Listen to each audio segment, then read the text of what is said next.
Vanna, the words unmuting you, when JP says that, what he means is, after Yell that anime. point, Yell everyone in anime. chat will be able to hear whatever anime shit you're yelling about. Yes. So- Yeah. Yell anime. Yell your favorite anime. I know what it means. Yeah, that's what it means. Just shout your favorite anime. Oh we're off man! to a Everybody great in start. chat. Good morning, Shout everybody. your favorite anime. Good morning. Favorite anime. That's right. Hello. That's right. Just shout your favorite anime in a Cockney accent. Oi, Mary love, Poppins. what's your favourite animes? I like Attack on Titan, Mum. do. This is my new favorite pre-show game. Yell out your favorite anime in a random accent. Marcus is dying. I am. Usually it's a couple of minutes before the hearty laughter starts coming out, but man, we got started real early, folks. I love it. Yeah. It sure doesn't feel like 10 a.m. on a Saturday morning to me. Oh my god, Mark, you're a freaking nerd. Wow. Yeah, I am. Yeah, no, I'm a real Gurren hardcore fucking nerd. Did you miss the bit before the show of me talking about Warhammer as well? Like, yeah, I'm up there, Vanna. You were just talking about your virginity. You weren't talking about Warhammer. It's true. Yeah, the conversation, Mark, to be fair, Yeah. was about your virginity and how you have no worries about losing Which it Warhammer because protect. it's protected by the armies of the Emperor. So Yeah, the Emperor of Mankind protects. thank goodness for that. Are you actually playing Warhammer, or are you just assembling them around you in a personal shield? I have for the longest time been buying Warhammer, assembling it, painting it, and then never playing it, then selling it because I say never again. I'm going to sell it off. Right. I'm never going to buy any more again, and then I'll do it again, and then the cycle. So you are the perfect Games Workshop customer then. Yeah, You are yeah. exactly the person they want buying their games. Yeah. Mm-hmm. I hate myself. I'm not even joking. That's true. Which part? That part where you hate yourself, or the All other? of it. Yeah. Oh, all of it. Okay, all right, that's fine. That's fair. Well, we like fair. you enough for all of the people. Very convincing. Thank you, Anna. Are you an actress? Wow, you're very good at this. Thank you. I'm a therapist with a degree from school. Yeah. So. Yeah. How is that going for you, by the way? No willing clients. No willing clients. I'm just trying to push CBD on all my Twitch viewers. Let me tell you about the wonderful world of CBD. I gotta say, I didn't expect, of all of the people in this chat, I didn't expect Vanna to be the one pushing weed on me, but that's fine. You know what? It's nice to be surprised now and then. CBD actually has no psychedelic elements. That is true. I take CBD all the time. Am I allowed to say that? Because I do. It's not illegal. It's like boring everywhere. It's like mint. It's like mint flavored, and it's really good. And I'm like, dude, this is so great. Like after a workout, if your muscles are sore, you're just like, well, bam. So CBD in a nap. Blue Jay actually turned me on to this, but you can get a CBD massage, and I got a CBD massage yesterday, and it was dope as heck. Ooh, dang, sure. Dang, son. Highly recommend, especially if you have soreness. It's really good for that. CBD is a just gateway drug. I want to know who thought of that idea, right? Somebody who was just like, smoking weed is great, but what if we rubbed it all over you? How would that be? It definitely wasn't a stoner. I guarantee fucking to you, because I think CBD is it's great. I'm glad it's out there, but as someone who has a PhD in THC, I just don't fucking get it. I don't get it. I would tend to agree with you. Yeah. But you know what? But a lot of people I'm glad are really into that it. people do find great uses like massage. I've heard it's great with pets. Like I haven't done, but Yeah, again, a bunch of what sound on the surface like really great ideas if you're super stoned. Like, man, it'd be what if my dog could feel the way I feel right now? He'd love that. I bet you the dog would be into it. Yeah. Yeah, man. They do make CBD for pets actually. Yeah. They do. Yeah. I give Cleo CBD sometimes because when she's just like crazy and she's pacing, I'm just like, all right, a little bit of CBD and some Greek yogurt. Bam. She's super, super relaxed. And I was just like, wait, they make this for pets? And they're just like, yeah, you just give it to your dog. And I'm like, okay. It was odd because I was like, oh God, I don't want to drug my pet, but CBD. It feels a little like putting your thumb in whiskey and then shoving it in a baby's mouth. Listen, we used to do this back in the 30s and 40s, and nothing happened with those babies. They're fine. Marcus is speaking from personal experience about what the 30s are like, so we should definitely listen. No, it just reminds me of like the same shit as that, like, you know, when again people used to just smoke cigarettes, like, you know, like smoke a pack of cigarettes for your health, right? Like that era of like, right. Give your baby a little bit of whiskey. What's the harm? Yeah, I mean, they also used to just like they also just used to like have women put mercury in their mouths so that they could make the point of paintbrushes finer to paint numbers on watches.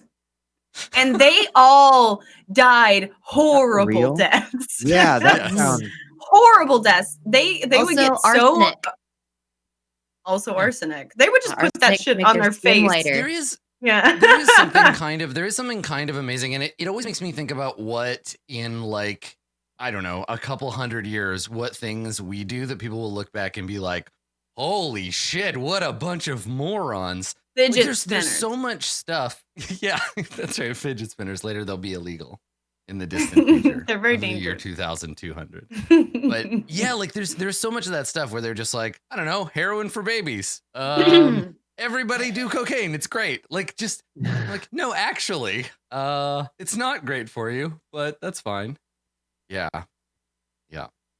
It's a weird thing to look back in human history and think about how stupid we were, and then be like, wait a second, we're still stupid. We just don't have any perspective on them. Yeah. True. Yeah. Well, what was hecked up about the mercury was that the owners of the corporations knew, but like the education wasn't like as widely available to like young women, and so they just like trusted that the heads of this corporation wouldn't hurt them. And then, I mean, you put a thermometer in your mouth, and thermometer has mercury, so there's nothing wrong with it. We're just eliminating the glass is all. It's fine. But like all the women died before they could take them to court, and there was like one woman who lived long enough, and she was going to court like literally in a hospital bed. And they would get so irradiated that if they walked past a mirror at night, they could see their bones glow from the inside out. It's all sorts of hecked up. Aside from all of the dying horribly, that sounds awesome. I would love to have a glow-in-the-dark skeleton. Can you imagine? Oh, that'd be so cool. I mean, it's just the beginning of you slowly deteriorating from the inside out, Adam, but okay. Or alternate suggestion, you get superpowers.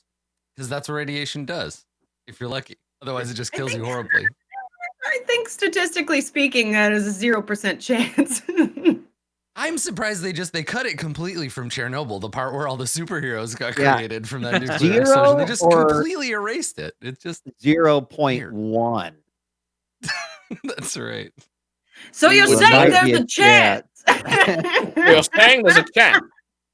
I'm shipping all of you just like buckets of mercury. Have fun. Go crazy. Good. All right. Well, you heard it here first, Internet. If I suddenly die of mercury poisoning, you know who to blame. You know whose fault. A card that says, Adam's "May you hubris glow as much as your personality, Adam." Adam's hubris is who you blame. Yeah, that's fair. That's fair. I mean, honestly, if I can somehow manage at the end of my life to have cause of death recorded on my death certificate as hubris, I will die happy. That would be fantastic. I want mine to love say, that. I want mine to say hoisted by her own petard. That's what I want mine to say. Wait, you cut out. What? Hoisted by what? Hoisted by my own petard. Oh, yeah. I think it's a Shakespearean. Yeah, it's a bomb. A petard is a bomb. It means getting blown up by your own bomb. Which pretty good. I believe it. If I found out that Vana was killed by a homemade explosives accident, I would be like, yeah, that tracks. That's good. Yeah. The bomb maker is blown up by his own bomb. The ironic reversal. So I think, like, what's my thing? Like, if the streamer is killed by streaming. CBD overdose. Bringing it back. Too hard. You can't overdose on fake medicine.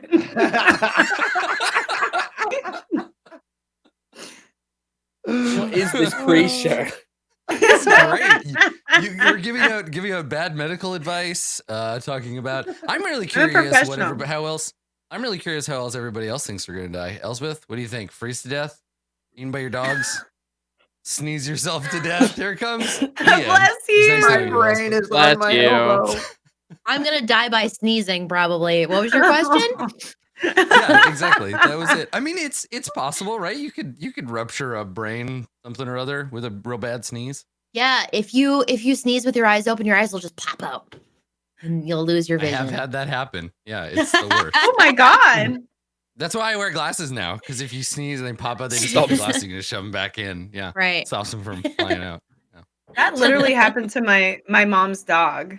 It like my dog Frankie like booty bumped its head. And its eye popped out, and my mom just put it back in. Your mom's hardcore. Wow. Hardcore. Yeah. Yeah. Okay.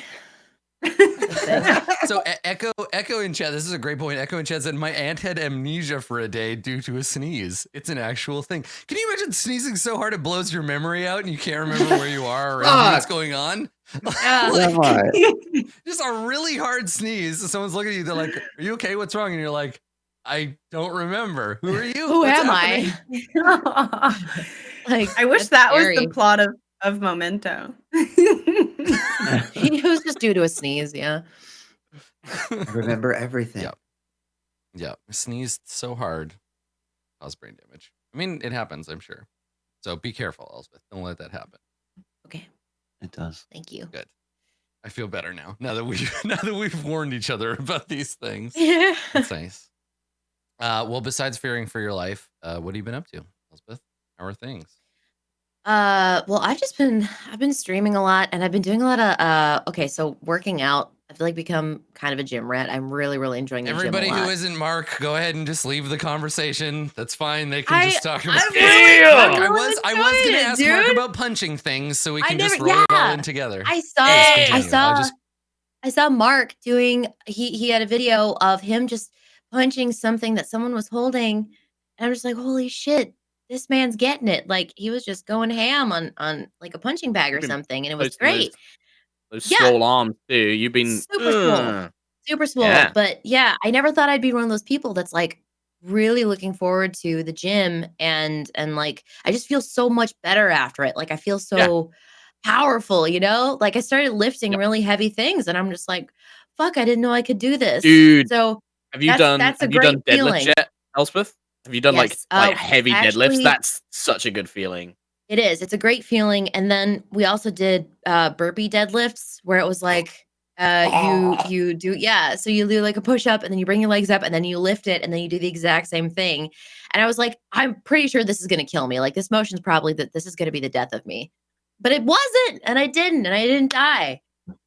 So it's been really good. And then I've been playing a lot of Civ. So listening to people talk about working out, I think, is what Dan must feel like during the Court of Swords pre-show when we all talk about shampoo, and he just sits there like, okay. That's what I feel like. We've had it happen multiple times or multiple episodes where the pre-show is just everyone except Dan talking about shampoo, and Dan being like, I'm not a part of this. That's how I feel when people talk about lifting heavy things. Yeah. Go lift some heavy things. Shampoo for your hair? Yeah. Hair shampoo? As opposed to shampoo gonna go? Horse shampoo? I thought maybe it was an anime or a band. Samurai shampoo, you know? Why y'all just talking about shampoo? That's wild. That's wild. You're so crazy. Wild things. Just don't wash your hair, you idiots. Yep. Stop stealing my jokes, Yeah, you wish wandering. You wish. Yeah. So what's the plan then here, strength mongers? Is it like, do you have a specific like amount? Do you have a specific amount of thing that you want to lift? Are you like, when I want to lift 1,000 pounds, I will have completed the strength and I will be a strong person? Yeah, that's exactly. I want to get my strength score to 20. Yeah, that's exactly it. Does it punch someone and knock them unconscious, or what? What's the? I have no specific goal, right? Like for me, it's just to keep lifting, like just to keep seeing, like pushing myself and seeing like how far I can actually go, right? Like, because I feel like eventually I will get to a point where it's like, holy shit, I can't lift this. But until that day, I'm just gonna keep, building it up. Like the other day, I was doing like 25 pounds in each hand for like sitting reps, like not deadlifts, but just sitting reps. And I was like, I was not able to do this like a month ago, right? Yeah. So it's just it's like that progression feeling. Yeah. So seeing that and just being able to like keep going and like keep increasing the weight. It's wild. It does things to your brain. You're like, holy shit. Like I didn't think I was going to be here so soon. So I'm happy about that. So getting real swole. Have you reached the point now where you're walking down the street and you look at people and you start thinking like, I could punch them. I could beat them up. Yeah. Hell yeah. All the time. Throw that fucker into space. You start thinking about like the hierarchy, whether you could fight someone and win or not. Oh yeah, that's all the time. That's it. You go in the gym and that's all it is. You can see power levels like in Dragon Ball where you're like, weakling, I can defeat you. This one's too strong for now. I think working out for me kind of plays into that game mentality too, where it's like, oh, you're leveling up, you're leveling up. And then you start, seeing changes in your body. And it's just like you get benefits of working out, like genuine benefits. And for me, I'm like, that's enough for me to keep going. Yeah, it like releases that kind of dopamine thing that I also get from playing games and achieving something. So it's like, fuck, dude, I could see why people keep doing this. So yeah, mine's purely like I'm just unhappy with my body and I want to lose weight. That's purely why I go. Like I like the feeling of strength and stuff like that, and I like the satisfaction of lifting, but it's that knowing of like every time I do a check-in and I've lost a little bit more, I'm like, hey, I'm getting to where I want to be and like that. But I like doing the boxing stuff just because it's a stress relief. It's like a really kind of nice to let loose on like punch bags and stuff like that. It feels good to get that pent up frustration out. Have you considered, or are you doing any kind of like martial arts stuff, or is it just like punching for fitness sake? No, so the trainer I have karate and become a sick karate dude. I will learn the karate. I used to do a lot of martial arts when I was younger, but the trainer I have now, she does kickboxing and boxing, and she's teaching me bits as we go. So I'm doing mainly boxing at the moment, and then little bits of kickboxing in. But I'm not going to learn like. For me was like. Yeah, I actually like dropped to the floor in the middle of the kickboxing class I was in like years ago. My friend was like, "Come on, get up, you can do it." I was like, "I can't do it anymore." That was also my arms don't work. Yeah, it's so boxing hard. I enjoy more. I enjoy the boxing more. Yeah, it is an effective technique though. Like if you can't do the kicking and the punching, curling up into a ball and sobbing is also a martial arts technique. Yes. So it's also okay to do. Yeah. Especially if you rub yourself with CBD oil first and then lay down and cry. People won't bother you. You'll be fine. It's okay. The fight's over then. Yeah. Well, I mean, improving one's body is an admirable goal that I have no interest in, but it's fun watching you punch things on the internet. So please keep it up. Continue. Yeah, exactly. Yeah. How about you, Marcus? How's your fitness regimen? Are you lifting heavy things? You throwing stuff around? It's not summer, so I'm not mowing the lawn. I'm really bad. My wife is awesome. She Pelotons like all the time. I feel really bad about it. I choose to play more games. Because you got her the Peloton machine, or no. She got it. And I have a pair of shoes that I've worn like 10 times. She's worn her like 10,000 times. I'm just not even going to talk about the lack of workout that I have. I feel like you have the excuse of having almost died recently, so right. I don't think you need to worry so much about. Did I tell you guys because sorry, I've been medicated the last couple weeks. But I tell you guys about the doctors okay, keep Elspeth asking and me Vanna if I have was a to. runner. Did I No, tell you guys about no, that? please tell me about this. Every Yeah. like nurse and doctor was like, are you a runner? And I was like, no, why do you keep asking me if I'm a runner? And she's like, well, you have like a really, really low resting heart rate. And it's like, we see it a lot in people who typically are runners. I'm like, that's fucking hilarious because I don't know. I am not a runner at all. But they couldn't really tell me why. But yeah, so I did almost die though. Yeah, you're right. That's but I'm okay now. I almost died is a Yeah, good. I did you almost die. You need to milk that Yeah, like as almost. much as you can for as long as Yeah. possible. Like if anybody gives you shit for anything, just be like, I almost died. I almost All got right? Adam said It so. is. So That's right. It is. I mean, it is nice that idea of like going to the doctor and them mistaking you for a person who is more fit than the person you actually are. When I go to the doctor, they're like, do you play Dungeons and Dragons for a living? Because you seem like that's you don't basically move around dead. a lot, do you? Basically, exactly. So I We haven't got a grave gotten ready for you if you just want to lay down in it. really into fitness, but I have picked up a new hobby which I am very much enjoying, and the family is too, and that is that I finally got my first pinball machine. Nice. So I've been playing a lot of pinball. We've been like going around town and playing a lot of pinball, and I'm pretty sure I'm like close to getting my second machine. Like it's kind of infectious where you have one and everyone warns you. They're like, "Hey, listen, if you get one, they'll multiply." it. And I'm like, "Yeah, It's like whatever," tattoos. And then all of a sudden I'm like, yeah, that new Stranger Things machine would look pretty good next to that, So what was the first one? What'd you get? So the first one we got is I went through this whole thing where I was like I was looking at some used pinballs, like some 80s that I could just kind of learn to maintain and take care. And I talked to Dead Flip a bunch. I talked to a bunch of people locally here, and ultimately the machines that I was looking at, I was like, no one else is going to have fun playing these but me, right? Like, and that's not great. So what we did is we decided that we'd get a newer machine, but we'd get one that like everyone from the family like really enjoyed playing. So believe it or not, the Munsters was our first machine. It's a Stern machine.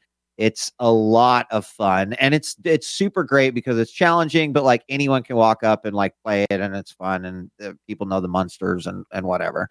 So obviously the newer machines are much less likely to break down, but there's still a lot of like maintenance that you have to do in terms of cleaning the play field and glass and replacing the rubber, etc. So it's been a lot of fun. It's like something that I've been wanting to do for like 20 years. So it feels pretty awesome to finally get to do it. And I can see myself in 20 years and when I'm 70 and I'm refurbishing my own machines and bringing them back to life. And here's my collection of 50 over the last few years. There's overlap between people who collect and refurbish pinball machines and people who do the same but with cars, right? Like it feels like the same kind of like thing where you're like, this is a vintage 1987 Dungeons and Dragons pinball machine which I have lovingly restored from the cigarette stained mess that it was when I got it. I definitely feel like that's a thing. There is a little bit like that because I'll tell you what, when you first like lift up a playfield, it's like, oh shit, like, am I even supposed to be seeing this stuff? Like, there's a lot of, and it's really funny because when you look at like the old 80s and 90s machines, they're like, hey man, like, so here's the boards that run this machine, and they're all fucking huge. Like the soundboard for one is like as big as this iPad, and then like, and in the Munsters, it's like the whole game is like that big. It's just real, technology, right? But there's a lot of weird shit that is super intimidating when you first start. So I'm also looking for like that $300 junker that I can try to bring back from the grave that I can just fuck with and not care, soldering and LED replacements and shit like that. So it's fun. Well, I'm definitely enjoying it. when you get to a point in your pinball restoration mastery, we should make a custom roleplay pinball machine and get some like graphics up in the back. That'd be pretty dope. Deadflip's sick, making his own pinball machine right now. I saw He's been working on it for a while, but it looks awesome. It really does look awesome. So maybe one day. Yeah. Yep. Maybe Stern will. JP, there you go. Next business op. Stern picks up the license for the role play. Really niche sponsorship opportunity. Hey, make a pinball machine. You know, I mean, shit. Like, you gotta bring pinball back somehow. So, yeah. That, and I watched Terminator: Dark Fate last night, and it was way more fucking awesome than I ever would have thought. And I totally wrote that movie off, and I was like, holy shit. They made another really good Terminator movie. Like, you can't ever write off bad bitches. That was your mistake, Marcus. Honestly, like, you are totally right. You are, because there, Terminator Genesis was just kind of horse shit. Having Sarah back, like the Grace, the human cyborg, like fucking amazing. But like, you're right. It like Charlie's Angels, the new one, wishes it could have been as fucking badass as Terminator Dark Fate, because it was exactly what you say, Vana. It was 2 hours of 3 gals just fucking shit up. It was awesome. It was so good. And the story was great. I couldn't believe it. The new Terminator movie was as good as the new Predator movie was bad. So yeah, I didn't even know there was a new Predator movie. No. Yeah, it's bad. Incredibly bad. Like really maybe the worst movie I saw in all of the year it came out. Yeah, it was a garbage nightmare. But what isn't a bad movie, and because Elspeth tweeted about it, Knives Out. That's a great movie. Knives Out is a good movie. Knives Out. Yeah. I haven't seen it yet. So good. Yeah. So good. Yes, dude, I went to go see it with my sister, and we're like, we had no expectations. We're just like, well, it looks like a great cast of people. This could go really well or really poorly, and it went really well. Like, you're watching the movie, you're just like, fuck, this is so well shot and well written, and everything was just great about it. Like, it was one of those movies where you're like, fuck, this is fun. Like, I haven't had that much interest in a movie in a long time, because I feel like, for me, I'm one of those assholes that's like, I fucking know what's going to happen. I know I've seen this in a billion fucking movies before. And with this movie, it's like, it doesn't feel scripted, right? It feels like very fresh. So go see it. Go support it. You guys see Good Boys? I feel like generally speaking, when somebody says that a movie doesn't feel like it was scripted, it makes me not want to see the movie, because generally movies do have scripts, but I know they do, had a kind of like, I get that, but it's very like, you're not, I don't know, maybe we have different mentalities about movies, but for me, I can predict a lot of shit that's gonna happen. It's like, well, because I've seen so many fucking movies. Like, I love movies, I love them, but there's so many different things where it's like you're able to just see it coming from a mile away. And with this movie, it's like, you know what? I like that. I like there's a twist, many twists. So yeah, I think it's absolutely one of the better movies that came out. It's hard too, because it came out at the end of a year where there was a lot of really good stuff coming out. So I think a lot of people might end up having missed it. But yeah, go and watch that for sure. Yeah. Cool. Well, as much as I would love to continue this bullshit pre-show and give Vanna an opportunity to talk about poop, we got a whole episode in front of us. So who knows what's gonna happen? Normally this would be the part where I get JP to run the recap, but I do not have a recap because I didn't have my complete notes for the end of the last episode. So let's recap together. Let's talk about what happened last episode, and then we'll get into it. So there was a fight that took up, I think, pretty much like the first act was like cleaning up the situation with the goons in the house. So you got rid of those guards, all except for Peanut. Poor Peanut, the last remaining goon, after Shark and his friends were killed by some fairly expert weapons fire and close combat from the party. I was actually really surprised at how you dispatched those guys. So got rid of them, interrogated Peanut briefly about what they were doing here. They are looking for competition, right? They know that Autumn, though they don't know who Autumn is, they know that Autumn is responsible for this new drug appearing on the market, which is causing their profits to drop because it's not their drug. So they came after you, not really having the full picture of what was going on, and then you dispatched them. So I don't know if we figured out what happened with Peanut. I mean, last I saw, I believe he was laying on the ground unconscious. Is that anybody else recall any additional detail, or do we just have a prisoner we have to deal with now? I think that's what happened. Yeah. I think we were planning to. Oh, a little dog is here. Oh my god. She was bothering me. She's like, oh. Yeah, I think we were planning to feast on his human flesh.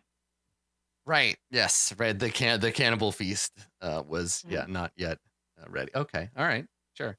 Yeah, he was tied to a chair, laying on the floor, and I don't think we had fully decided what to do with him. Yes, Martin got ditched in a coffee shop. So we haven't seen. Oh yeah, that's right. There was the whole text message thing with the boss. But also, Martin got mad and shoved that one guy in the bathroom. Mm-hmm. We don't know what happened. Nope. Martin just snapped, dude.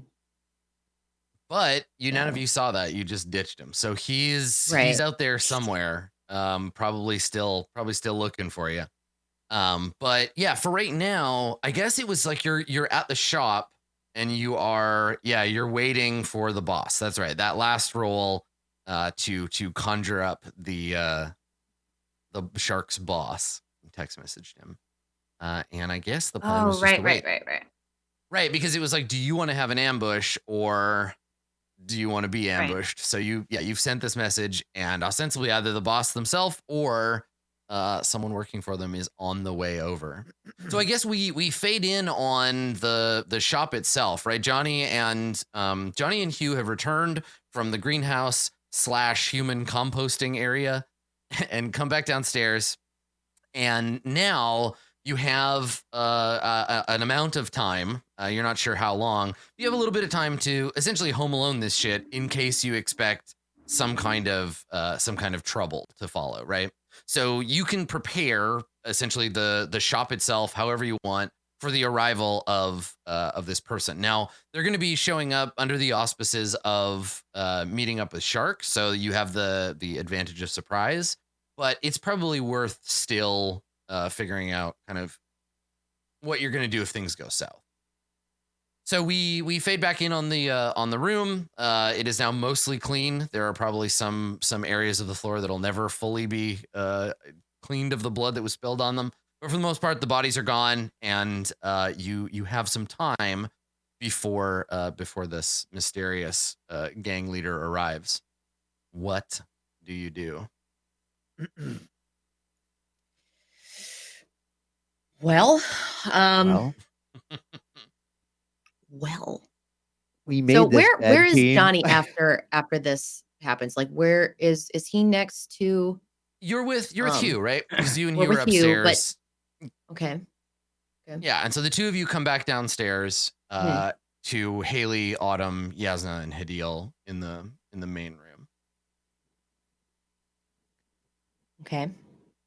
Yeah. Hey everybody, we just got rid of a bunch of bodies and we put them back to the earth where they belong. We may have a few more. Oh. When Johnny says that, Hugh is like smiling and nodding like yep, we did what needed to be done. We did the right thing, and gives you an approving look, Johnny, like, yeah, good. You understood the lesson there. We may have a few more to add. Oh, well, that's great. Hugh, I mean, we're going to have more fertilizer, right? And so when Hugh does look a little concerned when you say that, Yasna, he's like, oh, more. He looks a little concerned, but he'll let you finish. You seem to be in charge of this tactical briefing. So the bad guy, the boss who apparently runs the drug trade here, is not happy about some things that we may have done, which is disrupted the drug trade here in town. He is on his way under the impression that Shock has killed Autumn and there is a bunch of drugs and money here. So I think we should just welcome him as Autumn and tell him that if he can provide us passage off, we will give him access to Autumn's drug trade here, and he will no longer have to deal with us. However, I am not so sure that Autumn can play the part that needs to be played, so I suggest that Haley plays Autumn, and we play, her protection, if you will. Wow. Well, I mean, huh. Autumn, I mean no disrespect, but this is going to be a bunch of shady drug running thugs and well, yes, but I mean, well, we already know that there is somebody here who already matches Haley's description. We already know that there's what was her name? Sarah, that Hugh confused her for.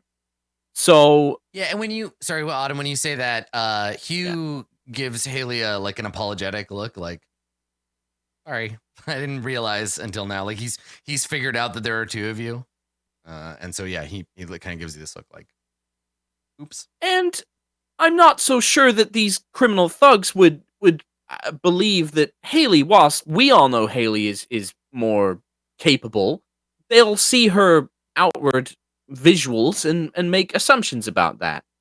I can do it. I can be a drugs person, and besides, I'm not exactly going to make much of a bodyguard anyway. At least I'm used to negotiations. That's what my family does. I negotiate. Adam might be kind of right here because as much as I am not a child, I do look like a child, and I don't know how many children run drug rings. I mean, I'm not trying to yuck anyone's yum, but no, this is fair. Autumn, I'm just I think this confidence that you show is great and exactly what you need against these thugs. Well, I haven't been able to do much taking care of other people with what I know how to do, so I need to learn how to do something else. And if pretending to, if Landra can obviously pretend to work with those people that we saw her with, then so can I. I can be a drugs baroness. All right, the decision is made. Maybe we start by not saying the word drug baroness. But it's more cultured and it's more exactly. All right, that's fine. my point, Adam. That's my point. I require a gun. Oh. Wow. Do you? No. Yes. No. Small one. I think it would be cool if Autumn had a gun. There is that rifle that you stole from Peanut, right? Peanut's rifle is not a great around. close range solution. Yasna and Johnny and I are going to be right here next to you, and we will. Maybe that's a good idea, right? Maybe I don't even need a gun because I'm so confident in my enforcers. Yeah, like that. You're not afraid of death. Yeah, exactly. Johnny and Haley will stand next to you, and me and Hadil will cover the rest of the room. We should try to get them to come through a single entrance. So we either open the front or close the front completely and open the back. We might want to have them come in the back so we don't draw any attention from the street. Yeah, that's a good idea. And just to confirm, Yasna, your plan is we trade, we negotiate that I give them the formula for whatever this narcotic, and they provide us. Are we looking for a ship? Or are we looking for passage on one of their ships? Do we want something that we can control, or? I suppose if we could get a ship, that would be great. But I am guessing that getting passage may, they are smuggling things on and off this planet. I am sure. So, at least, the trick about a spaceship, right? The trick about getting a brand new spaceship from somebody is that, as Yasna might say, they are beaucoup expensive. So you're gonna have to really like you're gonna have to like leverage pretty hard. That'd be a big ask, like an entire spaceship. Also, you would need like registration papers for the ship, or at least like fake ones. But also like that, you could put that up as your give me this and then work back from it. And that's how Autumn's thinking is like that's going to be the ask, and then that's the negotiation bring down of and it probably won't even be a direct ask. It will be an implied. We want a way to get off of this planet without being detected. I'm sure you have ships. Hint. Okay, passage is fine, kind of deal. Yeah. Right. Okay. Easy peasy. Is there any other preparation you want to do, or is it just like let them come? Because it occurs to you that you're operating under the assumption that they are just going to show up because they believe you, rather than like something's wrong. We should go over and, like. Well, what about I just want to make sure you have an opportunity to do any contingency planning in case things go wrong. Hugh, do you have any sort of surveillance system that we may have access to? Cameras or alarms, he shakes his head. or logs that we can cut the ropes and they will crush them in the chest. He's like, these things. How many chandeliers? All of my friends are tiny bear creatures. Let me just go get them. They're really good at this shit. We got slings, we got spears. It'll be great. So Hugh says, actually, Yasna, in my line of work, surveillance is really more of an impediment than it is a benefit. I have cameras, and he points, but they're not hooked up to anything. Better to keep us off the grid this way, so that the big purple bear can't get their hands on it. Purple bear. Yeah, and he turns and he looks at you and he's like, "Oh, I don't suppose you would have seen that one. Old holovid propaganda from before you were born."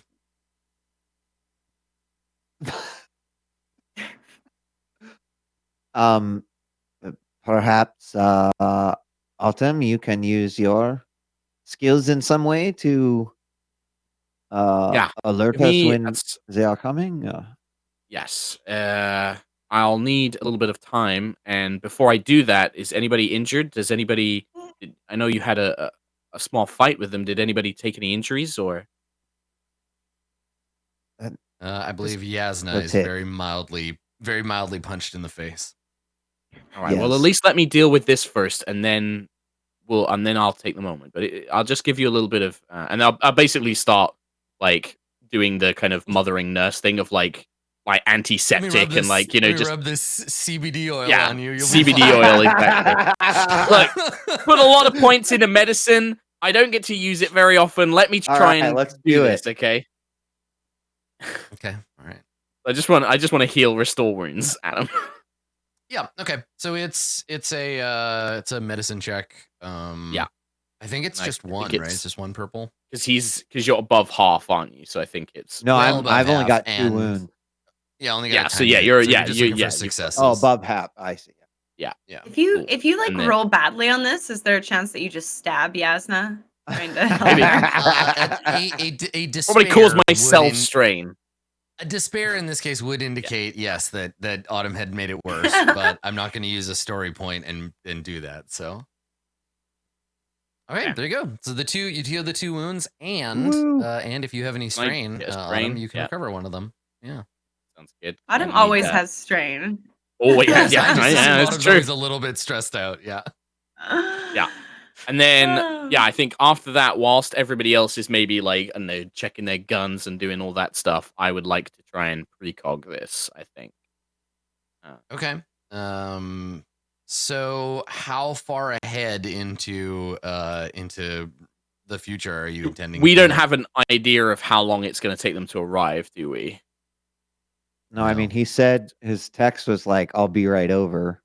I'll be right over. So could I do like any significant events in the next sort of like 2-3 hours? Like basically mind scan for like anything that's going to kick off and then anything dangerous in the next 2-3 hours?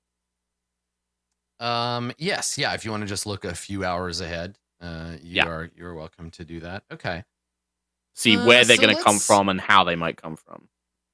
Let's see. So we're still kind of winging it vis-a-vis like psychic precog's a lot harder. Like I did the bio psionics, but precog's really hard to try and figure stuff out. I figure for precog, let's talk about this. So the base, each of these is like a factor in the difficulty. So I would say if it's minutes up to an hour, that's one. Hours up to like half a day would be another one. And then on top of that, and then it would be like days and then weeks. And then the hardest difficulty would be like attempting to look up to a year ahead in time. Yeah.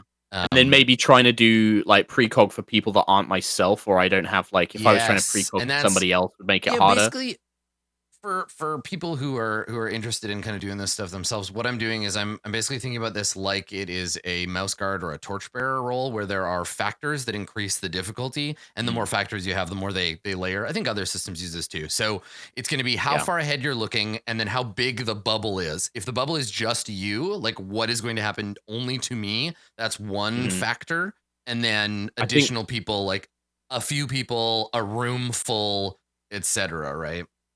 Yeah, and I think I want to include like basically Haley, Johnny, Yasna, and me. So it's probably going to be two for the. My understanding of the difficulty of this roll is going to be you're two purple for how far away it is, and then another 2 based on the width of the bubble. It's a single building, right? Okay, which even then is like maybe actually 3. Yeah, scary big roll. Big ask. Yeah, let's put it at 5. We'll put it at 5 purple, and then let's see how it goes. Okay. You got lots of training in this, and you can spend story points. I do. Yeah. Can I also use my psionic strain talent to take a wound and gain 2 strain? Because I'm already like quite big on strain. Yes. So. Yeah, definitely. Yeah, if you want to do that. Okay. So, and then that will basically be the 2 I'm about to spend to activate the power, right? So. Yes. Okay. Yeah. And then I would like to spend a story point. A story point, yeah. Okay. Yeah. All right. And then precog. So I'm currently at 5 purples with 2 yellows, 1 green, but with 1 upgrade. So it's 3 yellows basically. Yeah. Against 5 purple. Yeah. Okay. But all right. So and it was this in this case it's the lack of success, right? In the yellows. So you got a bunch of advantages. Not harmful, but just nothing. Yeah, well, and it does manage to, you get the side benefit of like centering yourself inside of probability's infinite web, right? So you can't see out of the precog valley that you're in. Your sight doesn't allow you to extend that way because your friends are too unpredictable. The situation itself is too unpredictable. Like there's just too many variables. Yeah. And I think that's what the thing is that normally this is the kind of thing that a precog, like there's a risk here of hurting yourself or of getting lost in the potentia of the future, right? But instead you're able to calm your mind, center yourself, and kind of acknowledge that chaos, right? Like you feel, instead of feeling overwhelmed by it, there is that sense of kind of that Zen, like letting go, where you're like, I am in the center of time's web and it will go in any direction and they are all like equally likely or valid. And so even though you can't look into the future, it does serve secondarily to calm and center you so that you come back out of the trance, not having learned anything interesting, but feeling no worse for wear necessarily because of the strain. Could I use the 2 advantage to give the next player a blue, and then have that as part of the precog, maybe. And Like it's like right. there's like an echo of something where I'm like, it's like the tip of my memory where I'm like, there's something about that door, but I don't know what it is yet, or there's something about Haley or something about Yasna that I don't know, but I'll know it in the moment, and I can give them like a little boost. Cool. Yeah, that sounds great. Okay, so instead of recovering the strain and basically zeroing out, you're gonna have a general sense of like confidence about the scene that is to come, even if you don't know specifically what it is. So where does this take place, Autumn? Do you do this like, do you just go into Hugh's office and sit on the couch, or do you like go outside, or where does Autumn take this moment? I think I find the very middle point of the whole store, so like the very central point where I feel like I can get the most of the bubble, the psychic bubble I can spread out, where I can kind of capture all of the entrances. And I find that middle point, and I just sit. If that's on the floor, I just kind of sit cross-legged on the floor. Maybe take like my MES medication, and then just like focus the mind, close my eyes, and just try and let the probability wave kind of expand out, and just try and process the information quietly as I can. Nice. Yeah, I like that. Okay. So while Autumn is doing that, Johnny, Yasna, and Haley, what are the three of you doing? Do you have preparations that you are undertaking, or what's up with the three of you? I think Johnny just wants to he wants to try and tap into like a little bit of martial arts. So just in case, because I don't know if he's used a gun before, but I think he would be better off just using his fists, for any type of defense. So he's really he's planning on bodyguarding Autumn as much as possible, because if she's going to take on this role, then it's like she might need a little bit of assistance, a little bit of muscle.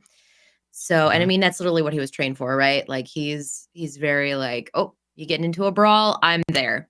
So I think what he wants to do is just focus on protecting Autumn as much as possible, despite her possibly protesting. Like, I don't need assistance. It's like, yes, you do. Yes, you do. I've seen this happen. It's gonna happen. Okay. Yeah. Okay. So let's have you make a, I guess my question is this something that Johnny is doing? Is it like internal, where you're kind of doing like a systems diagnostic check, you're making sure all your punching hydraulics are working properly, right? You're doing a couple of air karates, or is it more like observing the space and figuring out, like, is it a more like a tactical assessment of the place? I think it's because it's built into him, right? It's his what he's built to do. So I guess maybe tactical assessment before anything else, because he's not meant to attack. He's just meant to like protect, rather than like, hey, I'm gonna go fuck these guys up. It's like, oh, are these guys trying to mess with each other? No, I'm gonna break that apart. So I think the second part is probably more accurate. Yeah. Okay. All right. So make a perception roll, but don't put any difficulty dice in it. The idea here is that you're going to try to generate some advantage for the fight later, like what Autumn did, right? You want to generate some to hang on to. Okay. And there's nothing in my pool? There's no difficulty, because this is just how much advantage you can get. Okay. All right. So hold on to that one. You can give yourself one blue die, basically any time during the next scene. Okay. All right. Okay. Awesome. Johnny, you notice Hugh watching Autumn. He's not like doing anything. He's just in the shop, and he's putting away clothes, and he's moving racks around and like tidying up from the scuffle. But he keeps turning and like looking at Autumn sort of curiously. That's something you notice while this is happening, in addition to knowing where the windows and the doors and stuff are. And also because of that, Johnny, during the fight, if you need any like shop related stuff or whatever, you can spend story points to be like, oh yeah, there's also like a window or like something, that we haven't actively described. That's another thing that you can sort of call on later with story points as well. But yeah, so you notice Hugh doing that. While Johnny is taking stock of the present and Autumn is looking into the future, what's Yasna doing? I think debating with Tadil on whether or not one of us, or maybe even Haley, conceals themselves, whether it's Haley in the vent or it's a deal. Get back in the vent, Haley. You know, but we're thinking that that might be good if things really start going south, that we have an additional element of surprise. Yeah. So you're talking to Hidil about that? Yes. Okay. Yeah. So when you kind of like, posit the plan, she says to you quietly, she's like, I don't think that I trust Haley to be able to stand still and remain quiet the entire time. You don't hear this. Haley, you're not there. You're somewhere okay, else. Okay. And she says to you, she's looking around the room, and we see her eyes land on over by the window. There are two. Jesus Christ.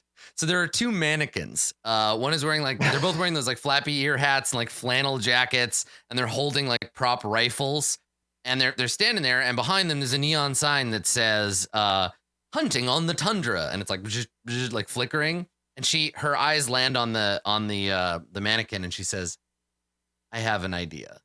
And then she goes off to go and do something, like wanders off into the racks. And actually, as she does, she turns over her shoulder and she says to you, Yasna, she's like, where'd that rifle go? Is in back with Pinas. And so she turns and heads into the office to go get the rifle. I was going to ask you what you're doing, Haley, but give me a second. We hear Hidil go into the back office and be like, hey, what's up, penis? So meanwhile, Haley, I guess actually Yasna, so you instruct Hidil like, hey, let's get somebody hidden in here, and she's like, yep, I'm good at that. That's what I'm good at. But what are you gonna do, Yasna? I want to take the far side of the room, right? So if we are gonna have them come through the back, then I want to be at the, either at the front where the store is, or if that's where Autumn is going to be, then I would be near the counter, I guess. Basically, like, we're creating a kill box, Adam. Yeah, well, and that's the question, right? If they come in through the back, they'll be in the office, right? Which is a place you could have the meeting. There's also the storage room, which has the big doors, and it's all mostly piled up with boxes. And then the shop itself, which is full of miscellaneous secondhand camping equipment and cold weather survival gear, that kind of stuff. And then there's the big counter up front. So luring them through the back and then having the meeting in the office is fine. It's a pretty cramped environment. Like in there, it's not meant for a lot of people. Yeah. I think we want to be, but it's also constrained, right? Yeah. I think we want them to come through the back, the front shut. And yeah. Okay. All right. So are there any actions that you want to perform? Any booby traps to set up? You got any claymore mines you want to lay out or anything like that? I don't have any claymore mines. I dropped them when we were driving through a wall of fire. Yeah, the wall of fire. I understand. Yeah.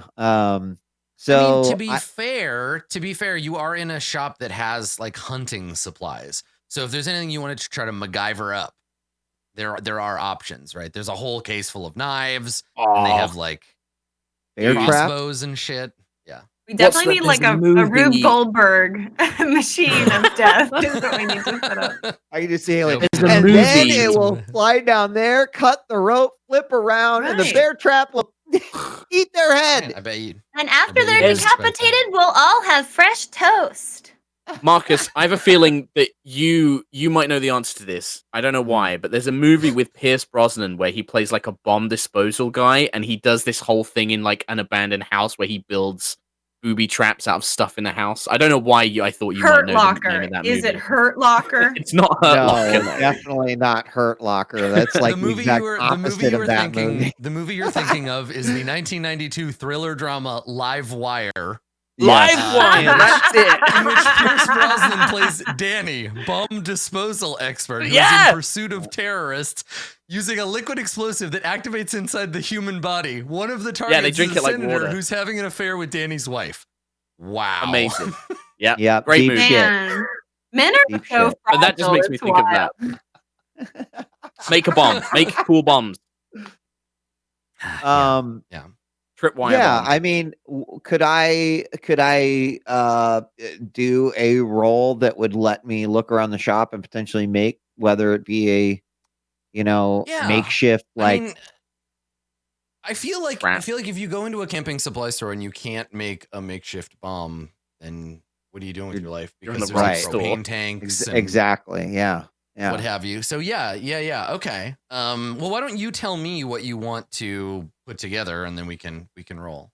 I would like to make make two a- devices. One Okay. that is designed, like, say, to explode or activate a fire extinguisher to create a escape option for us.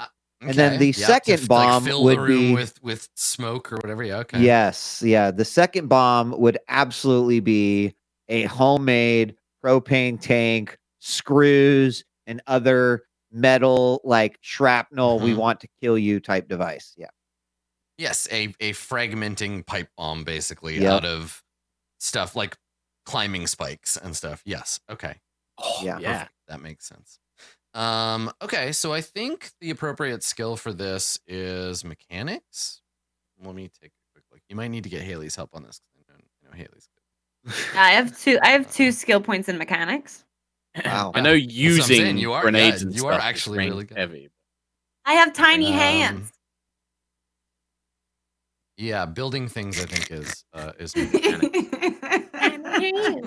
Like a T-Rex. I have tiny, or like an industrial age factory worker. You're a child with small hands. Let me see. Yeah, I think that's it. I think it's gonna be. I think it's gonna be listen, that's not why we had child labor, because you got your little hands in the loom. You gotta move the threads around. That's why computers exist. Okay. Until So their hands get chopped off by the loom and then they throw them in the pit. Yeah. Well, I mean, you don't have hands. You can't work the loom. So what good are you? Yes. Okay. Mechanics. Out on the street, so, urchin. Yasna, are you gonna do this by yourself? Or are you gonna get some help? No, Or I what do you mean, if Haley can help the success of it, then I would definitely like. Yes. Yeah. Okay. Boom. You may have seen my my titular movie that came out quite a while ago called Livewire. Livewire, where I saw as a bomb defusal expert. Right, but Pierce Brosnan is an 8-year-old girl. Perfect. That's fantastic. Just replace the main role. And that's it. Done. The Haley movie. God, now I'm just envisioning like it's like the kids bop of like action movies, where in the future they just remade all these action movies but with little kids instead of adults. It's So like I don't know Dangerous if- Home Alone. Yes. I don't know if everybody's exactly like it. familiar with Cats Don't Dance, that animated film, but it's just like they read you all these famous like movie posters, but like they replace all the actors with animals. It's like Oh that. my God, sounds It's like great. that. But Yeah, with Haley. Yeah. Just Yeah. Haley. Terrifying. Yeah. Good. I'm into it. Okay. All right. So Haley, you're gonna help Yasna with the improvised smoke screen and explosive device. I will use my tiny let's do- hands to connect Let's to do the wires. We'll do two. We'll do 2 rolls, one for each thing, and I think they're both just base difficulty, both just 2 purple. So Am I rolling or is Marcus rolling? it's up to you, because it's a like an assisted roll. So what do You you have better Yasna, for mechanical. mechanics? I have 0, so 2 greens. 2 green, and then I Haley, have you 2 yellows. Okay, so Haley, you're gonna roll, and you're gonna give yourself a blue die on your side. 1 blue Or die. Yasna. Okay. Yeah, 1 blue against a difficulty of 2 purple. 2 purple, And and all then I'll this use. prep. This combat's gonna absolutely just go to shit as soon as it actually kicks off. Oh, yeah. We're I mean, doing he's way gonna too be much like- prep. having It's the lore of a pipe bomb in RPGs. place is helpful. Yeah. It's good, yeah. No, it's just funny. I just know the way RPGs go. Yeah. Can I add a story point, please? Yeah, absolutely. Whoa. Yeah. Use all your story points during prep. So Yeah. I have all the story points during the actual Yeah. fight. I'm into it. Fuck's Well, we sake. want these. Well, if we want to prevent them from hacking up, I think it's important we do it right to begin with. Yeah. Detonating them is not hard. Like making sure they're ready to be detonated is the hard part. Yeah. Right? We'll Am see. I crazy? Okay. No, well, you're not listen. crazy. Got With it. that kind of Bad attitude, bad Mark. grenadier blames their tools. Here's the thing, Vanna. When you go to use the grenade, that's when Adam will spend the story point to put despairs in, and that's when they blow up in your face. And I know We've that because I never can look done at his that face. Look at him. before. I won't use You the story made it- point if you don't want me to. No. I haven't I rolled you yet. should definitely use it. It's just funny. I am an agent of chaos, much like you, and I look forward to the design. But you should use it. See? Hey, there you go. See, you didn't That's blame Needed a it. little underwhelming. A little underwhelming. Hey. Okay, so device the first, the smoke screen. Okay, so let's talk about this. It's a fire extinguisher system, right? It's a portable fire extinguisher system that is meant to fill an area with with vapor that extinguishes the fire.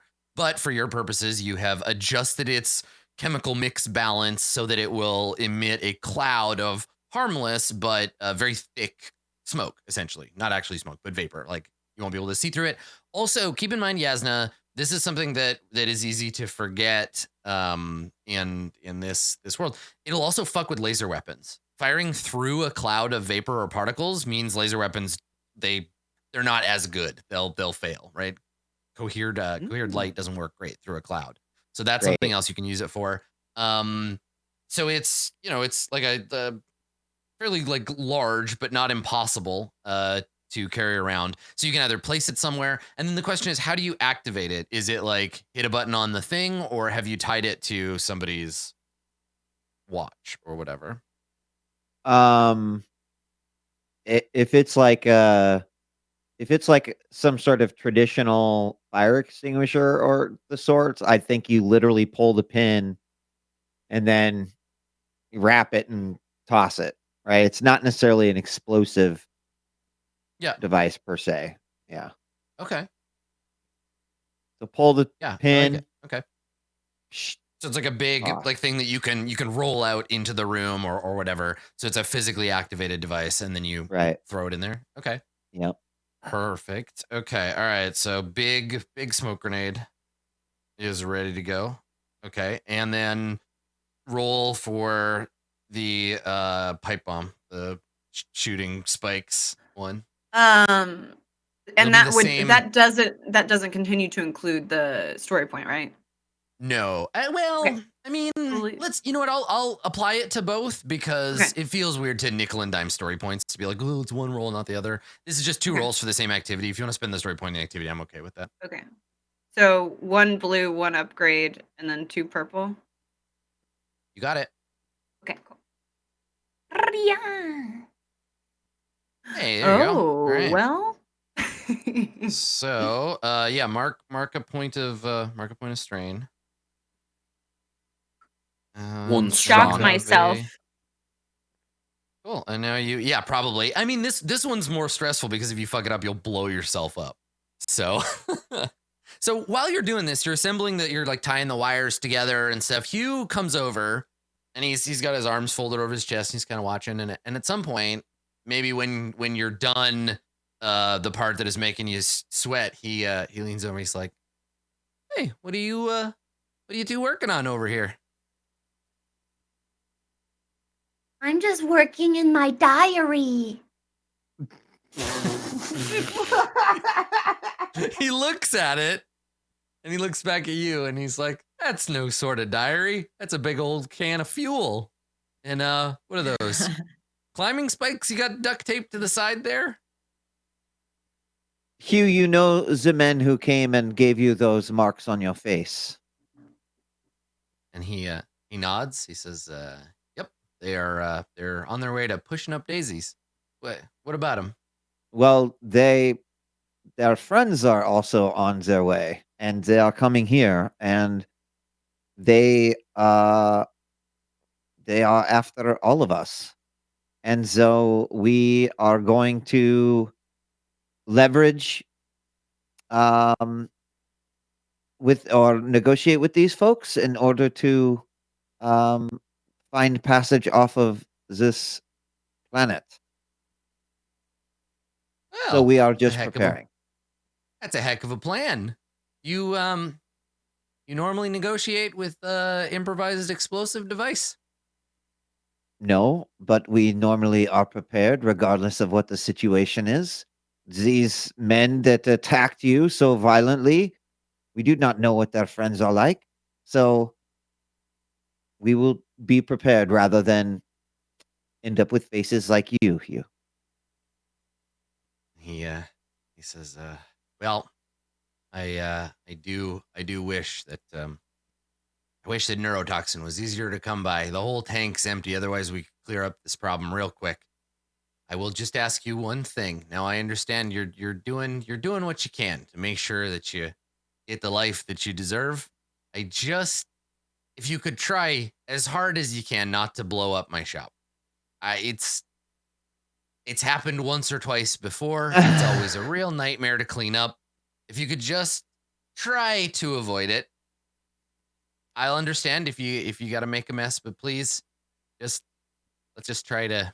Can we do that? I think I'm so impressed with like Hugh's chillness that I'm like, yes, it is.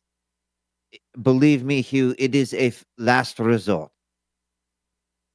Yeah, but I mean, like, beggars can't be choosers, so. When you say last resort, he says, oh, that's serious, huh? Well, I'll leave you to it. I've got some things to tend to in the office. Excuse me. And then he just muttering softly to himself, just turns and leaves. As if like you'd reminded him of something. We probably don't want him in the office. We probably want him to go to tell him, like, make yourself scarce. Hugh, the office is not a good place because that is where the bad guys will be coming through. Maybe you take your work to the greenhouse. He says, oh, greenhouse is no good in the case of a siege. There's no way to get out, and I'd have to jump out a window. I'd have to break the glass. It'd be a whole thing. I'm just gonna go and tend to a couple of things in the office real quick, and then, well, I can make myself scarce or hide out in the storage room. Whatever works for you. Whatever will make you the most safe when the men arrive. Yeah, he nods. He says, well, I'll be downstairs then. I'll head down there, lock everything up, and well, how am I gonna know if they're good explosions or bad explosions? Do we need a probably code if you die or something? not? And he looks over and he says, well, that'd be too damn late, wouldn't it? I just mean, if it sounds like there's some stuff going on, how do I know? You know, the temperature up here, you know? Maybe you want to stay with us and make yourself scarce in the shop. Oh, well, all right. Nods. So what are you going to tell them about the shop if they ask? I feel like the shop is irrelevant. It's just a meeting point. What do you think I should tell them, or Autumn should tell him about the shop? Well, unless you plan on killing all of them, inviting them to the shop means there's going to be loose ends. They're going to know that this place was home to important people, and that's going to attract attention. And I don't want these boys coming on back. So maybe then this is easy. Oh, what? Go ahead. Say, maybe if you could just do me a favor, we could pretend like you're taking me hostage, or I'm exactly. being forced to use the shop as a front, something like that. That way, if everything goes to hell, I can say to anybody who comes by, I was hijacked. What do you think? That is great. We will tie you up. Haley's already disappeared into like a rack and came back out with a bunch of rope. A climbing rope, like hello. Lay down, Hugh. And he looks at you and he says, "Oh, yeah, all right. Let me get a chair here." And he like, no, lay down on your belly. Oh, he touches his back. He's like, "I got a bad back, kid. If I lay down on the floor, do it." The chair is fine. The chair is fine. We will put you right next to Peanuts, and you will be both of our hostages.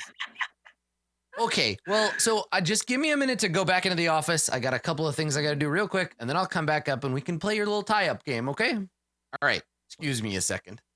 And he goes into the back, and the door opens, and you hear him be like, "Oh, hey, penis," and comes in. Door closes behind him.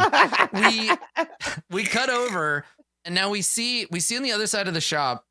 You can see Yasna, or you can see Hadil past Yasna, and Hadil is she's now wearing a flannel coat, and she's got snow pants and boots on, and the rifle is leaned up against the wall, and we can see that there is one mannequin from that display. The other mannequin is naked, and she's holding up two hats as if trying to decide which one she likes better. And so we see her in the background doing that. And as promised, Hugh goes into the office. He's in there for a few minutes. He comes back out, and then he allows you to. He assumes you're going to pretend to tie him to the chair so he can actually get free if there's trouble. Do you want to actually tie Hugh to the chair? Good. So remember, you made this decision when in like an hour and a half, the whole building is on fire and Hugh is trapped inside, tied to a chair. Just remember this moment. Adam, you are telling the wrong person to care about that. Look at that face.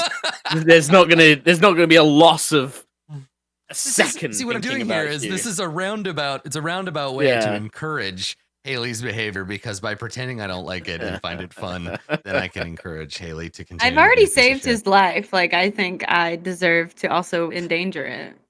He belongs to you now. I would try to convince Haley that, like, in the off chance that we might need another set of hands, being able to get free could save our lives, and that is the right thing to do.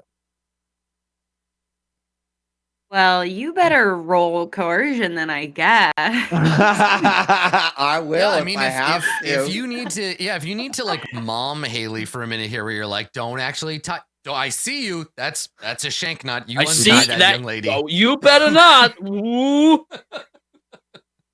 What if we need Hugh to get out? Why would we need a flush bag to escape from this building? Adam, no offense. F word? No offense, Adam. Are you dropping F words now? I don't think I hear it. I think I'm in future scape. Psychic trance. Yeah. Can't believe it. There is no reason to tie him up if he may become a factor in this. It is, from a tactical perspective, it is 100% the right thing to do. So Haley is like super stubborn, and also like is still sketched out by Hugh a bit, and like doesn't know 100% what Hugh's about. So I like, can you roll coercion or charm or something? Because I will. It totally makes sense to try to convince, and I think that's it's great that you're calling for that. So Haley, what is your let's take a look. Haley's difficulty is based on Haley's discipline. Yeah, so Yasna, it's going to be coerce or charm, depending on, like, if you're like, please don't do this, come on, it's charm. If you're like, don't do it, it's coercion. And the difficulty is one red and one purple. It's definitely coercion, because I think Yasna is coming from the perspective of, like, that is tactically the dumbest thing I have ever heard. I'm in command. I'm in command now. All right, so coercion. Yes, coercion. One red and one purple. And I have one rank in discipline. Yeah, exactly. That's what makes the difficulty. Got it. All right. You want to give me your advantage, Haley, for this role? No. I don't have any advantage.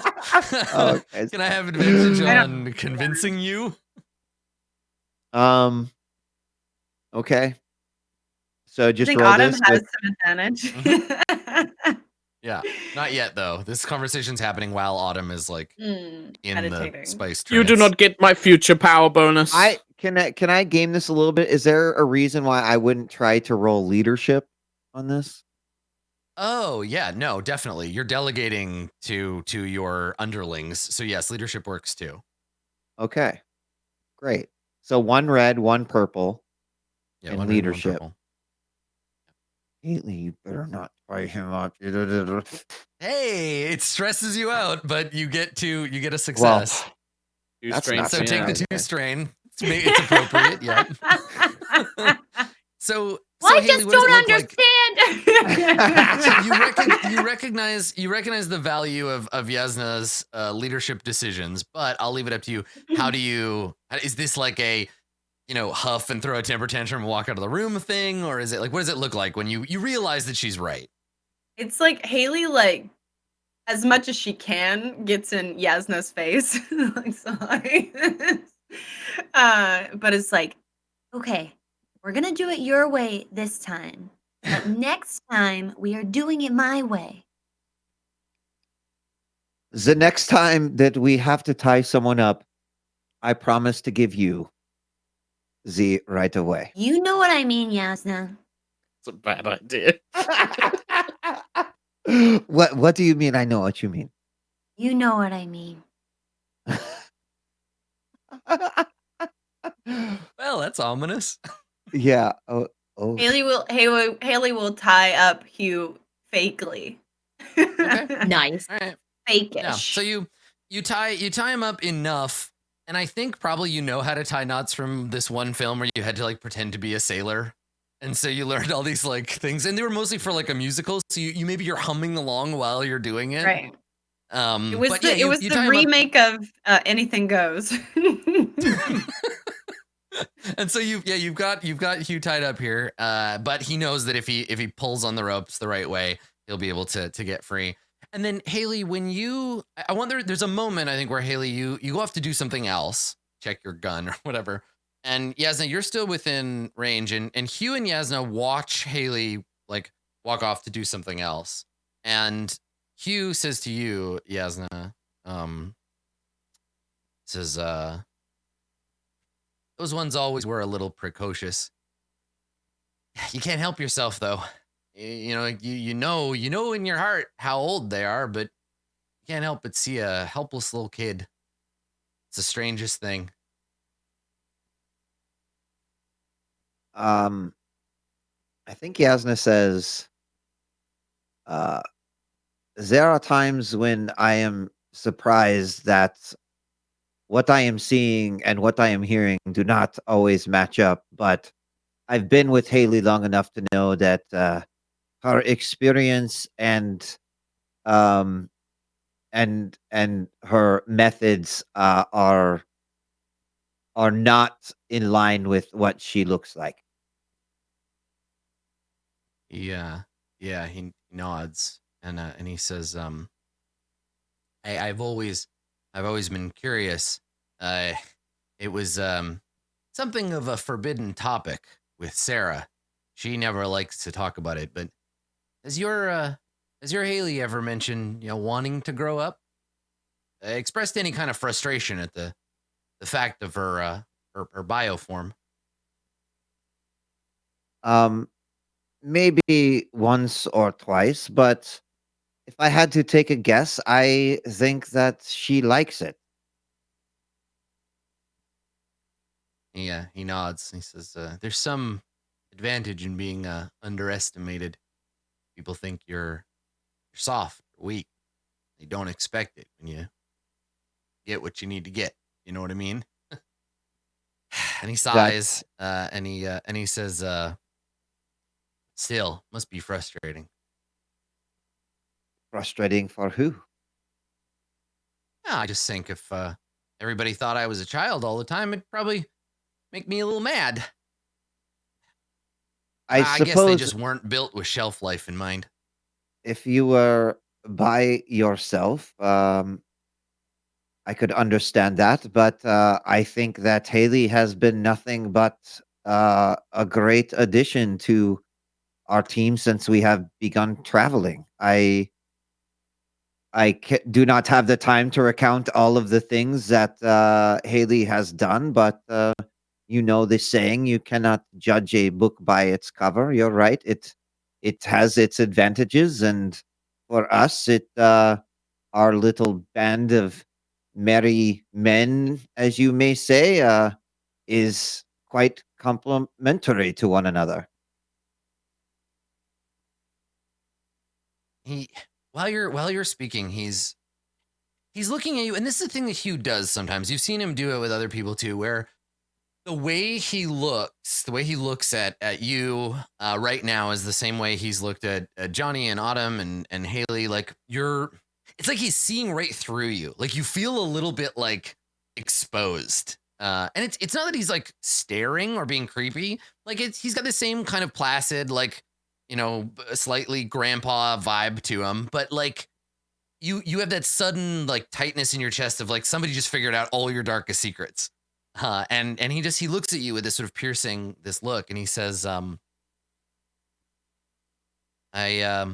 don't think I've ever seen anyone quite like you before. He kind of squints, and he says, you mind?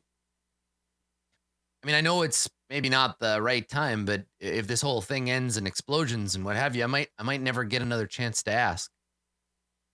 Do you know where you were manufactured? For what purpose? If you don't mind my asking.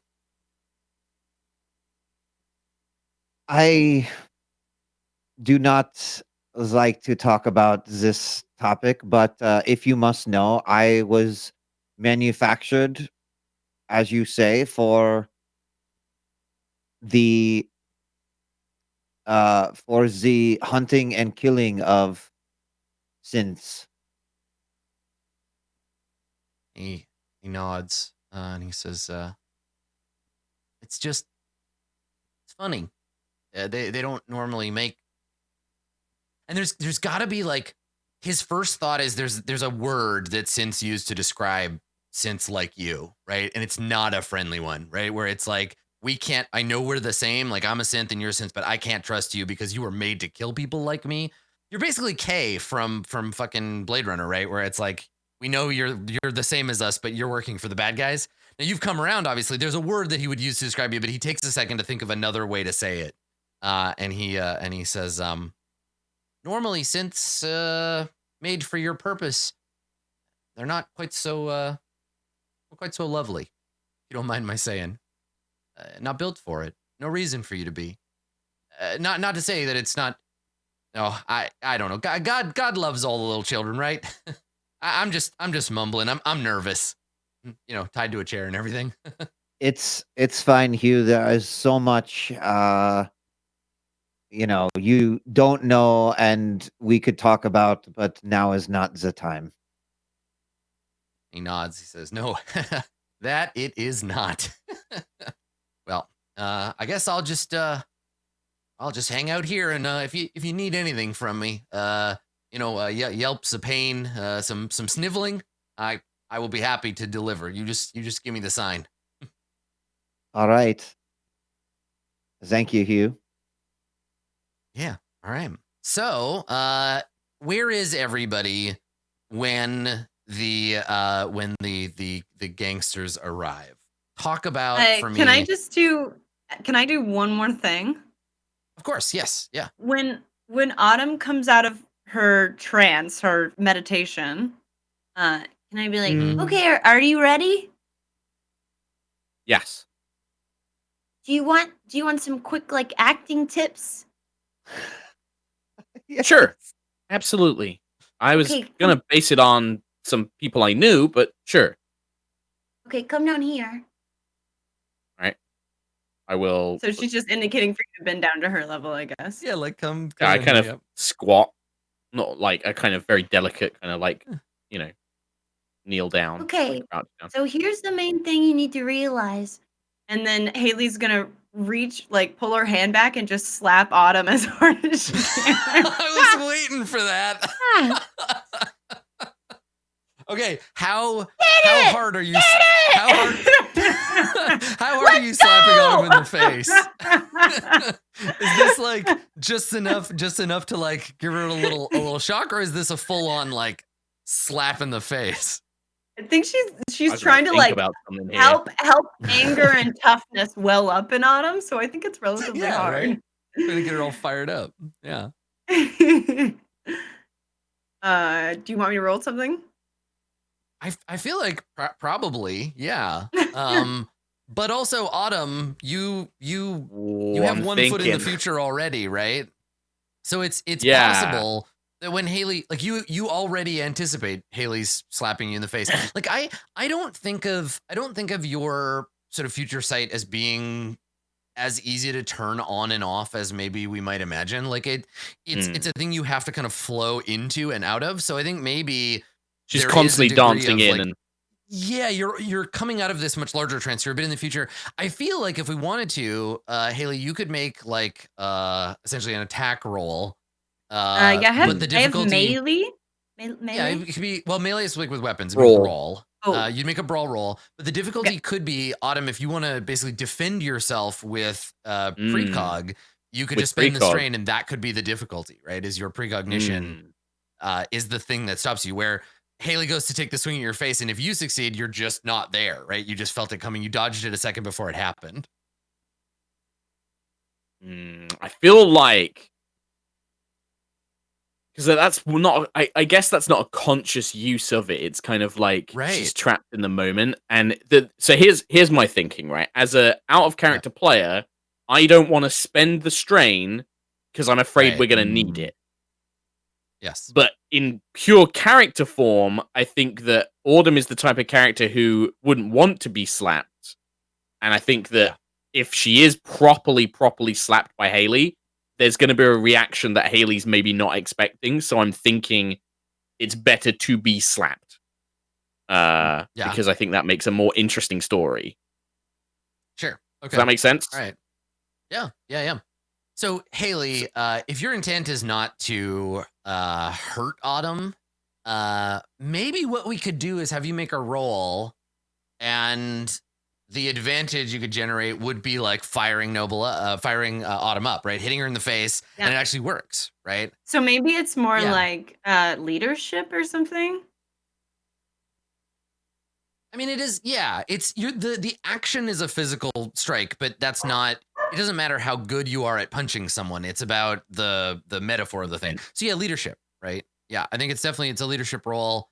I will let Autumn. I'll let you set the difficulty. And the difficulty here isn't about getting hit or not. It's about whether getting hit in the face fires you up. How likely that is to work on Autumn. Well, my willpower is 3, not without any skills, but my base willpower is 3. And it's, whilst Autumn is she comes across as quite meek and confident, the nobility is still there. Something that we've talked about before, where this training and this upbringing. And I'm not sure that a slap in the face is necessarily the right way to do it. So I think maybe that willpower is the difficulty. He's going to overcome your initial. Yeah, okay. That makes sense. It's got to kind of overcome that initial response. So yeah.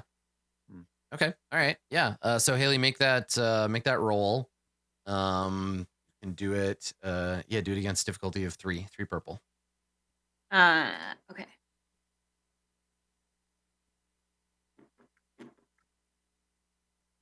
Oh, well. Okay, all right. So it doesn't help. It doesn't help, but it doesn't hurt. It just happens. So Haley, you come here. Let me give you you slap her in the face. So everybody hears the like sound as Autumn's head snaps to the side. You feel tears kind of well up in your eyes. The sudden like heat on the side of your face.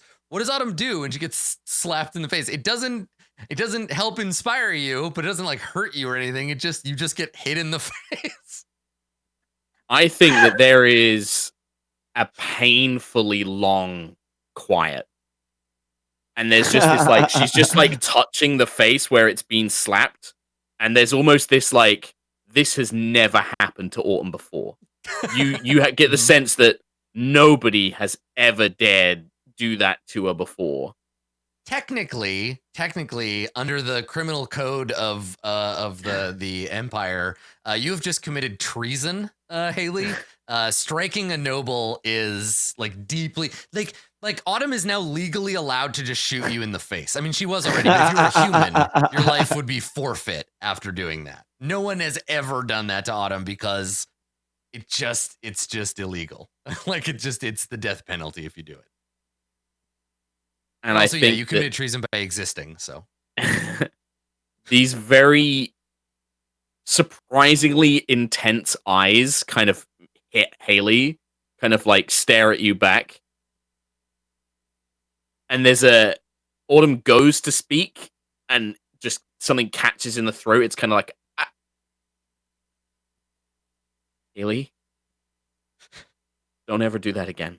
And I get up and I walk away from Haley as quickly as possible. Like, it's like a storming fury. Like, before I do anything else, I just leave to get away. So, Haley, like, super that... effective. And you probably find somewhere quiet. I did it. Sure. Ooh, my I'm God. personally looking forward to Autumn's Dark Phoenix moment where because like I've been saving Just up remember, my experience for a really long time. I got the brain. I suddenly want to buy a whole bunch of psychokinesis points all at once, and then that's it. We're just gonna kill everyone with my mind. Yep. Perfect. Okay, so Haley, you give Autumn a smack, and she walks away. You've done your job. Everybody begins sort of final preparation as the gangsters are on their way here. So what we'll do is we'll take a break here, and when we come back, we will figure out. I'll get everybody to tell me kind of where they are in the shop when these guys come to show up, and we will see how this negotiation goes. We'll see if you can finagle yourselves away off Cabina, or at the very least, not get attacked by any more drug dealers. We'll see. There's lots of options ahead of us. Stick around. We'll be right back with more roleplay for Verona right after this.